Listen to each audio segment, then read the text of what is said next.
How's it going, everybody? Don here. In this video, I'm going to talk about my experience with having a layoff round at my company. So I'm going to tell you if I survived or not, and what I did if I did survive, and what I'm going to do if I didn't. So in short, I did survive. And I'm going to tell you exactly what I did that I think helped me to be on the other end. So first, before I get into it, I want to tell you a little bit of a background. So about 3 months or 4 months ago, one of the senior directors sent an email stating that they were going through hard times. I knew that this was kind of a red flag that layoffs would be impending, right? Because they were cutting back on expenses like, your free snacks. They were cutting back on free apparel. So they're really trying to cut expenses, but I knew that the next thing that was going to happen was layoffs, right? Because if they're cutting expenses, that means it's not good for the from a company perspective, and that layoffs are coming. So fast forward about 3 or 4 months into the future, here we are today, and they just finished a round of layoffs. And I happened to come out of it alive, but some of my colleagues did end up being on the unfortunate side of it. A lot of them were I guess you could say, technicians. So usually there are people that were kind of they were responsible for things like the production process and packing boxes. So it wasn't the most high level roles that were out there. But at the same time, looking through the HR portal, I did see that there were some educated people that ended up leaving the company.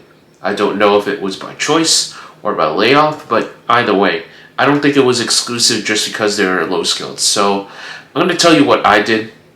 And before I get into it, I want to tell you a little bit about the company that I'm working for. It's a very small company where the senior directors do have visibility into what goes on day by day, as does the CEO, right? So when I'm talking about this advice that I'm going to give you right now, it might not apply to your scenario, right? Because if you're working for a Fortune 500 company and the CEO is out in their window glass office and the only interaction they have is with stakeholders and their senior directors, then this will definitely not work. But it happened to work for my company. So let's get into it and tell you what I did when I saw this announcement come in. What I wanted to do when this actually happened was the first thing I did was I started saving money, right? The first thing I wanted to do is any frivolous spending that I was doing before, whether I was going to eat Chipotle every single week or, going ahead and, spending it on boba tea or something like that. I stopped that, I only focused on the essentials, which is paying for rent, paying for food, paying for insurance, and all that different kind of stuff. And my priority became saving. So that was what I did on the financial side of it. Now, what I did at work was I basically was working on this React project that was being planned, and I decided to implement it faster than the company anticipated, right? So they're talking about starting the project on the 12th of, I think we're in October, they wanted to start developing in the 12th of October, but when I heard the news, I decided to act really quickly and build out a minimum viable product before October 12th. So that was my deadline, and that's what I did. And I showed it to both my boss and the CEO, and they both liked it, and they still use it to this day. So that's one of the things that I ended up doing was how can I show my impact and the fact that I do good work and I am a valuable contributor to this company. Because that's one of the things, especially when you work at a small company, that you want to keep in mind is the more of a pain you are to replace, the less likely you are to get laid off.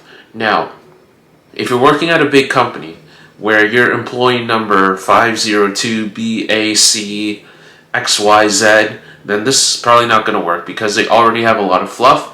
But especially when you work at a small company, this is one of the things that you want to do. And of course, I want to iterate again that sometimes layoffs are out of your control. You can do a good job, but if the company needs to save money, they need to save money, and they're gonna basically sack you, right? So again, that's why I talked about the personal finance aspect of it. So if you have frivolous spending, make sure you stop it, and make sure you make your contributions known, right? Even if your job doesn't really account for much, let's say that you're going through an unbusy period, make sure you're contributing in some way, and make sure that not only your boss, but their boss's bosses have visibility on that. If not possible, then just go as high up as you can go, that the people who are responsible have visibility.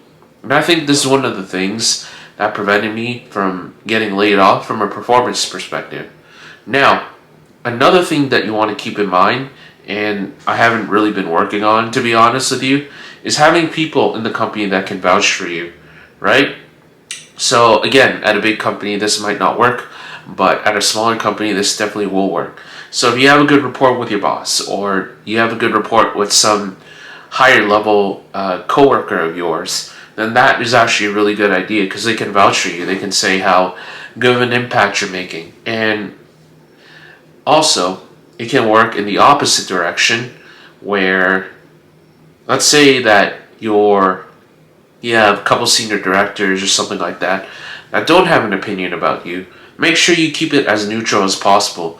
Don't do anything in your job that makes you in a negative light to these individuals, because at the end of the day, a lot of these individuals are making decisions in closed doors.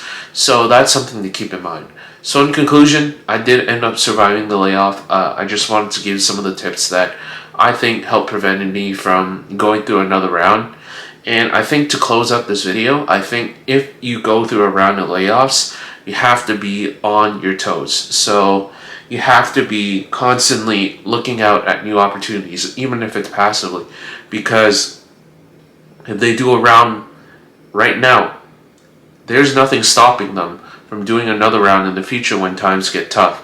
What you have to do is you have to take care of yourself, and that's the only thing you can do, because at the end of the day, whether you work at a small company or a big company, for the most part, layoffs are out of your control. So the only thing you can do is focus what's in your control, and that's your contributions and the things that you do outside of the workplace. Foster those relationships, and I'm sure that you're going to be in a good place. So, if you enjoyed the video, make sure you hit like, comment, and subscribe, as it really helps support the channel and lets me know that you enjoy content like this. And without further ado, I'll see you in the next video.